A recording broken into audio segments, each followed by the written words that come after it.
ऐसा बच्ची आपको क्या लगा 18 साल की थी? उसने कहा नहीं मुझे नहीं 18 साल की लगी, मुझे ये लगा कि 15-16 साल की वो बच्ची है। भीड़ ने जेब से ठग करके 1 लाख रुपए मेरे आगे रखा है। लड़की जिसके पास पैसे नहीं है वो कराची से लाहौर आ जाती है एक प्राइवेट टैक्सी में। तो मुझे बड़ा एक अजीब लगा कि एक लड़की आई और 1.5-2 लाख रुपए का मिनट में खर्चा पड़ गया और आप बड़ा कितना प्रिपेयर बैठे हुए हो। ये राय खुरम साहब ये बता रहे थे कि इकरारुल हसन वो भी रिक्वेस्ट करते रहे कि हमें दुआ ज़हरा और ज़हीर का करवाएं। मेरी रिक्वेस्ट ये है पाकिस्तान के जो भी मोअज़्ज़िज़ हजरात हैं, जज साहिबान हैं, कि कम अज़ कम बच्ची की वालिदैन से सुलह करवा दें।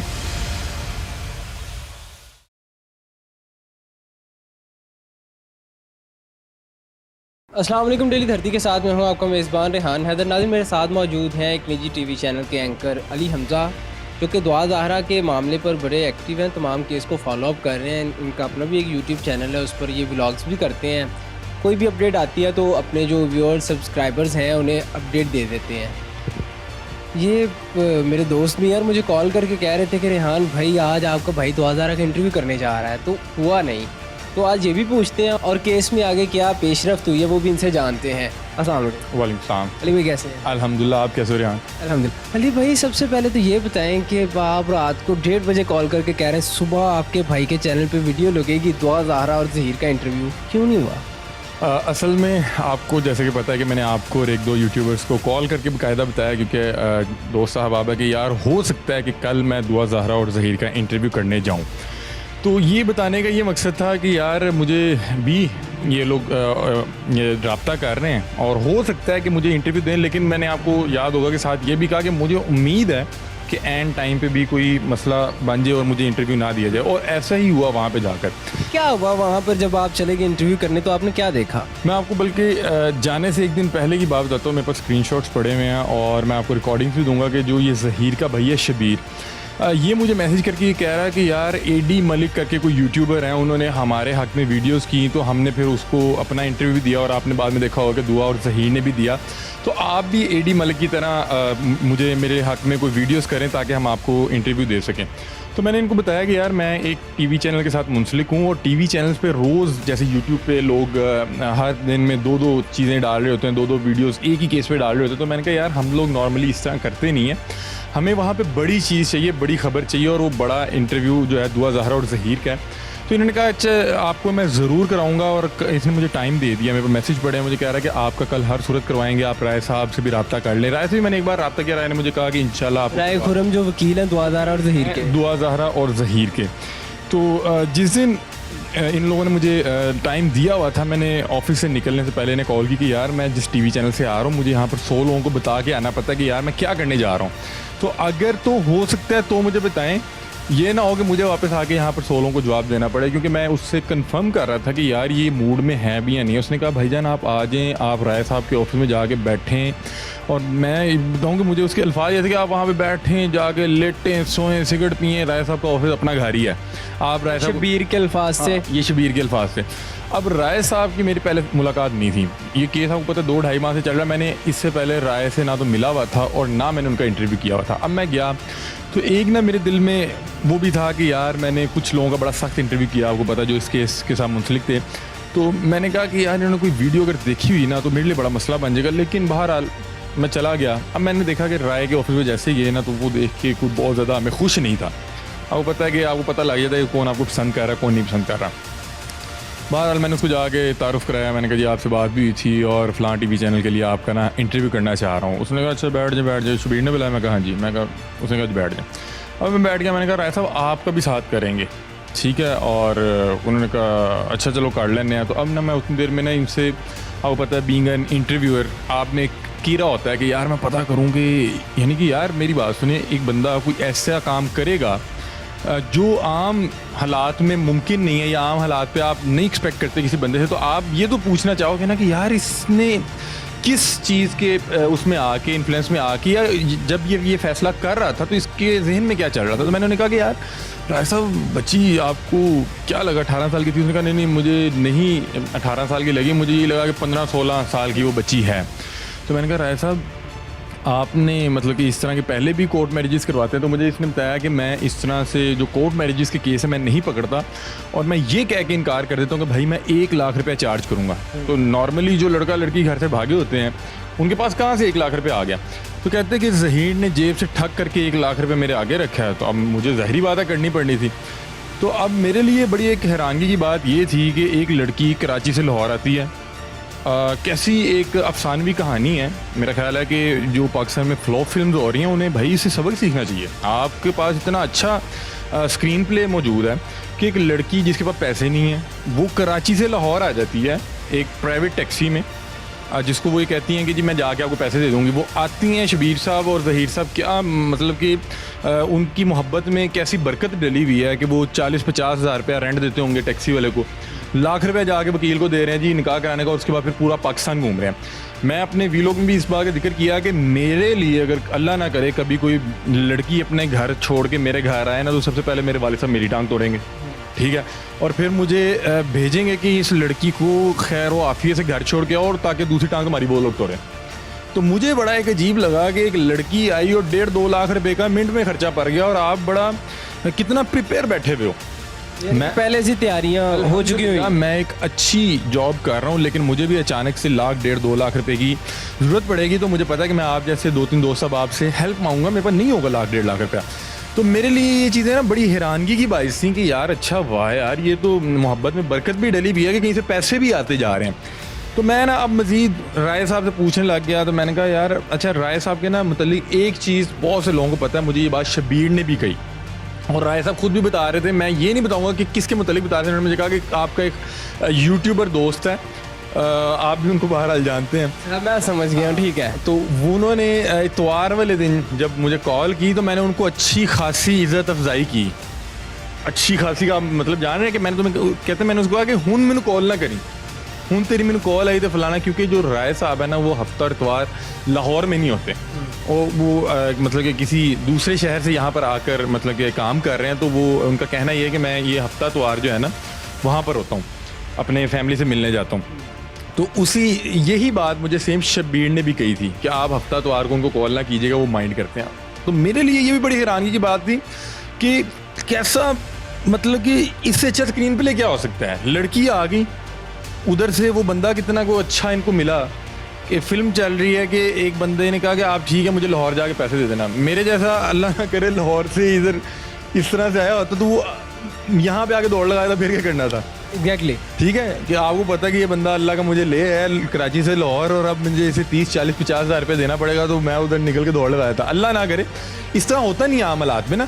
फिर लाख रुपया वो उनको दे रहा है जो उनका वकील है। तो आपका इंटरव्यू क्यों नहीं हो सका, ये बात दरमियान में रह गई है। ये इंटरव्यू इसलिए नहीं हो सका कि जब मैं ये बातें पता करवा रहा था अपने तौर पे, हालांकि मैं कोशिश कर रहा था कि कोई बुरा गेस्चर ना आ जाए, लेकिन वो भी वकील था, उसने भी मतलब कि बात समझ ली, बात समझ ली, और समझ इस तरह ली कि मैंने अब ना उसका इंटरव्यू करना चाहा। मैंने कहा यार ज़रा इसको भी अच्छा लगे कि यार एक टीवी चैनल, कुछ वकील मैंने देखे, अक्सर वकील जो है ना उनको बड़ा शौक होता है इंटरव्यू देने का। तो मैंने कहा चलो यार इसको भी एक अच्छा गेस्चर जाए, मैंने कहा चले आपका ना इंटरव्यू करते हैं। तो मैंने इनका इंटरव्यू स्टार्ट किया। तो अब मुझे नीचे बहुत से लोगों ने कमेंट किया कि अली भाई राय साहब को आपने उस तरह से नहीं सख्ती से खींचा जो आप नॉर्मली आप करते होते हैं। तो अब मैं उस दिन तो नहीं बताया, क्योंकि मुझे बाद में भी एक हद तक यानी कि उम्मीद थी कि शायद मेरा करवा दिया जाए। अब मैंने राय साहब से 2-3 सवाल पूछे जिसमें ना वो मेरे से उलझे रहे। अगर वो इंटरव्यू किसी ने भी देखा हो या कभी देखें, उसमें देखिएगा कि मैंने उनसे पूछा कि निकाह के लिए क्या ज़रूरी है। तो कहते बालिग होना, आकिल होना। तो मैंने कहा आपको लगता है कि वो लड़की निकाह के वक्त आकिल थी? तो मुझे कहते आपने एक लफ्ज़ आकिल बोल दिया, आपको इसका मतलब नहीं पता। तो मैं कहा आप बता दें। मैंने कहा नहीं इतनी जल्दी आकिल का मीनिंग नहीं समझ आता, इसके लिए आकिल होने के लिए एक वक्त चाहिए, और आप ना किसी दिन टाइम निकाल के आइएगा, आपको फिर मैं आकिल का ना पूरी डिटेल पे शो करेंगे। मैं कहा अच्छा।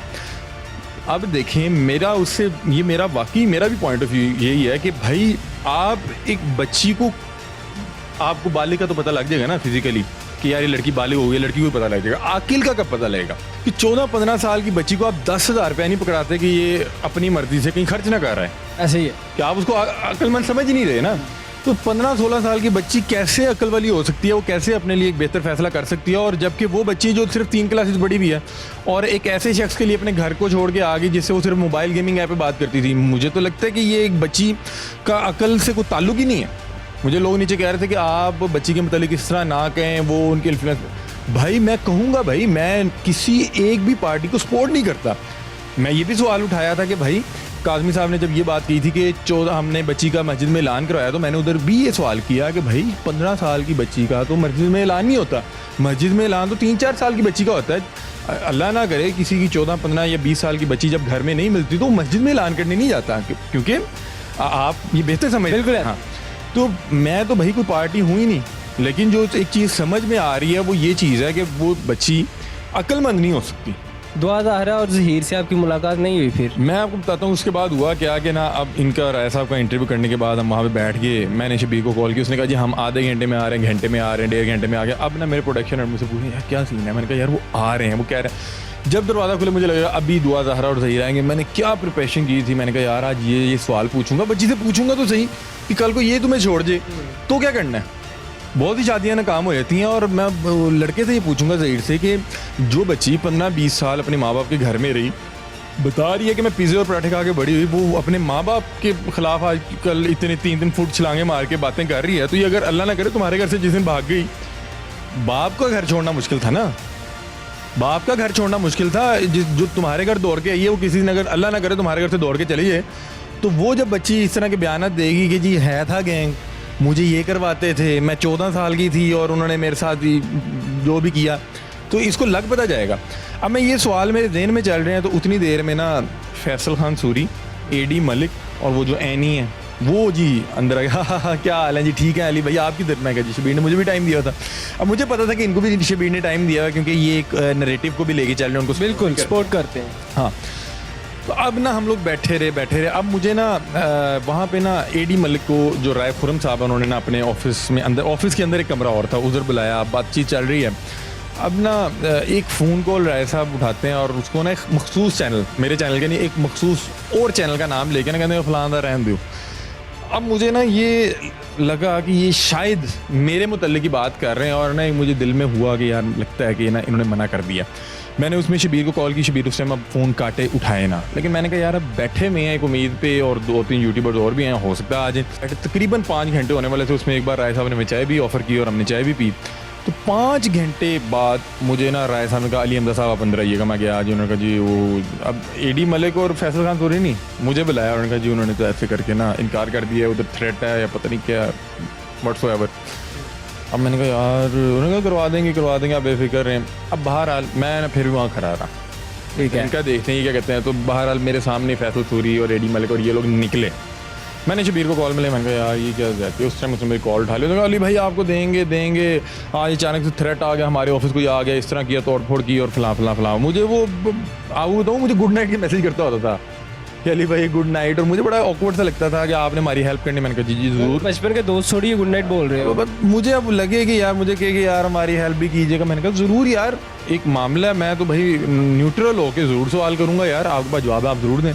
फिर मैंने फ़ैसला कर लिया कि अब मैं इनको कह के या इनसे रिक्वेस्ट करके ये बुलाएंगे, अब मैं नहीं करूँगा। अब मैं दुआ ज़ाहरा और ज़हीर का तब करूँगा कि जब मुझे इन लोगों से इजाज़त लेने की ज़रूरत नहीं पड़ेगी, और अल्लाह ने चाहा कभी कोर्ट या कहीं चलते ऐसे कहीं मिल गए, वहाँ पे इंशाल्लाह इनके सामने ज़रूर सवालात रखेंगे। मेरे लिए एक हैरानगी की बात और थी, मैं इसके साथ अपनी गुफ्तगू का इख्तिताम करूँगा, कि मुझे राय खुरम साहब ये बता रहे थे कि इकरारुल हसन जियो से मुंसलिक एक रिपोर्टर हैं, अहमद फराज बड़े सीनियर रिपोर्टर हैं। जी जानता हूँ मैं। तो वो कहते कि मुझे वो भी रिक्वेस्ट करते रहे कि हमें दुआ ज़ाहरा और ज़हीर का करवाएं। तो मुझे हुआ कि यार जिन लोगों को करवाया गया ये कोई इकरारुल हसन या वो अहमद फराज से ऊपर के लोग नहीं थे। और मुझे ज़ाती तौर पे लगता है कि अहमद फराज साहब या इकरारुल हसन साहब या इस फील्ड के जो तगड़े लोग हैं, वो एक इंटरव्यू कर देते ना तो ये मामला दूध का दूध और पानी का पानी हो जाना था। अली भाई मैंने ना एक कमेंट देखा जिसमें एक बंदे ने कहा कि जब से इकरारुल हसन इस केस में आए हैं तो सारे यूट्यूबर्स जो कि दुआ ज़हीर का नैरेटिव लेके चल रहे थे उन्हें खलबली मच गई उनमें और परेशान हो गए हैं। तो वो जिनका चैनल था उन्होंने आगे रिप्लाई किया कि गलत अल्फाज बोल भी देता हूँ, उल्लू के पट्टे, एक आम आदमी जो कमेंट कर रहा है उसे कहा जा रहा है उल्लू के पट्टे इकरारुल हसन तो हमसे राब्ते करता रहा, मदद मांगता रहा, जब हम करते रहे हैं। और जब हमने उन्हें रिस्पॉन्स नहीं किया तो वो डायरेक्ट हो गए, फिर अपनी खुन्नस निकाल रहे हैं। वो भाई करते रहे हैं। मेरी बात सुने कि अगर एक ख़ास केस देखें बीइंग इसमें जिन लोगों के इंटरव्यू है, मैं कसम खा के बात कहता हूँ कि वो लोग अपने आप को जर्नलिस्ट नहीं कहते। अल्हम्दुलिल्लाह हम एक यानी कि स्ट्रगलर्स हो सकते हैं, जर्नलिज्म के स्ट्रगलर्स हो सकते हैं, मतलब कि हम लोग स्ट्रगल कर रहे हैं, हम अभी बहुत बड़ा नाम नहीं बने, लेकिन अल्हम्दुलिल्लाह जर्नलिज्म सीख रहे हैं। मुझे ये जो जिन लोगों ने इंटरव्यू किया है, ये आपको ही पता है कि ये अपने आप को यूट्यूबर्स कहते हैं। जी जी, कहते हैं हम इंटरटेनमेंट करते हैं, हम लोग जर्नलिज्म नहीं कर रहे। तो इन लोगों का तो काम ही नहीं था इंटरव्यू करना। इकरार भाई की मैं बात करना चाह रहा हूँ, इकरार भी वाकई इनसे रब्ता मैं करते भी हैं। उसी तरफ आ रहा हूँ कि आपको क्या लगता है कि अब इकरारुल हसन साहब इस मामले में आ गए हैं तो यह इख्तिताम पजीर हो जाएगा? इकरारुल हसन साहब आए हैं, मैं आपको ये बताता हूँ कि ज़हीर और उसकी जो फैमिली है ना, अब वो कदरे ज़मीन के करीब पहुँचने वाले हैं, जो इतने अरसे से आसमान पे उड़ रहे थे ना। और साथ वो लोग जो इनका इंटरव्यू कैश कर करके, मतलब के साथ वो एक गुब्बारा उड़ रहा था तो उसकी रस्सी पकड़ के ये लोग जो उड़ रहे थे, मुझे लग रहा है उस गुब्बारे की हवा कम हो जाएगी। तो मुझे लगता है कि बड़ा मज़ा आएगा। और इस केस के मतलब अगर आप मेरे से मेरा कोई आखिरी राय पूछ लें तो वो ये है कि मुझे ये नहीं पता कि इस पर कोई गैंग है या नहीं है, वल्लाहु आलम, मुझे नहीं लगता कि गैंग होगा। लेकिन मुझे ये पता है कि ये क्राइम अगर है भी, मुझे ये भी नहीं पता कि ये क्राइम है या नहीं है। बहरहाल हमारा कल्चर इसको सपोर्ट नहीं करता। मैं किसी भी 15-16 साल की बच्ची के शादी के फैसले को सपोर्ट ही नहीं करता, क्योंकि मैं 15-16 साल की बच्ची या बच्चे को अपनी जेब से 10,000 भी नहीं दे सकता कि वो अपनी मर्ज़ी से यूज़ कर ले। तो मैं उस बच्ची को, क्योंकि उसकी जो जान की कीमत है वो 10,000 से कहीं ज़्यादा है, तो मैं उसको कभी अलाउ नहीं करूँगा तो 16-17 साल की या 15-16 साल की उम्र में अपनी मर्ज़ी करे अपनी शादी के लिए। तो मुझे ये लगता है कि 15-16 साल की जो लड़की है वो अपना फ़ैसला खुद बेहतर करने के उस काबिल नहीं होती। और मुझे नहीं पता गैंग है या नहीं है, लेकिन मुझे ये पता है कि ये उस बच्ची को बुलाने से पहले एक अच्छी टीम ज़रूर पीछे थी, एक अच्छा वकील भी था। मुझे ये पता है कि वकील साहब अगर त्योहार वाले दिन वहाँ पे मौजूद थे, उन्होंने लाख लिया या नहीं लिया, लेकिन अगर वो त्योहार वाले दिन मौजूद थे, कैसी बात है जो पंजाब में आके निकाह होता है। अभी तक ये नहीं पता लग सका किस गाड़ी में बैठ के आई है। तो मुझे ये पता है कि एक टीम अच्छी थी जिसने इन सारे पहलुओं पर पहले से काम किया हुआ था। तो बहरहाल दुआ ये है, उम्मीद ये है और मेरी ख्वाहिश ये है कि ये केस जल्द अज जल्द इख्तिताम पजीर हो। अगर तो कोर्ट ऑनरेबल कोर्ट्स को लगता है कि ये क्राइम नहीं हुआ, एक लड़की खुद मुख्तार थी और उसको शादी करने की इजाज़त थी, हम कौन होते हैं फिर उसको क्राइम डिक्लेयर करने वाली। फिर भी मेरी रिक्वेस्ट ये है पाकिस्तान के जो भी मोअज़्ज़िज़ हजरात हैं, जज साहिबान हैं, कि कम से कम बच्ची की वालिदैन से सुलह करवा दें। ठीक है, मुलाकात करवाएं, मुलाकात करवा दें, सुलह करवा दें। बिल्कुल जी। तो नाज़रीन, आपने अली भाई की तमाम गुफ्तगू सुनी। अपनी राय से कमेंट सेक्शन में ज़रूर आगाह कीजिएगा और अपने मेज़बान को दीजिए इजाज़त। डेली धरती को करने सब्सक्राइब। मिलते हैं अगली वीडियो में, तब तक के लिए अल्लाह हाफिज़।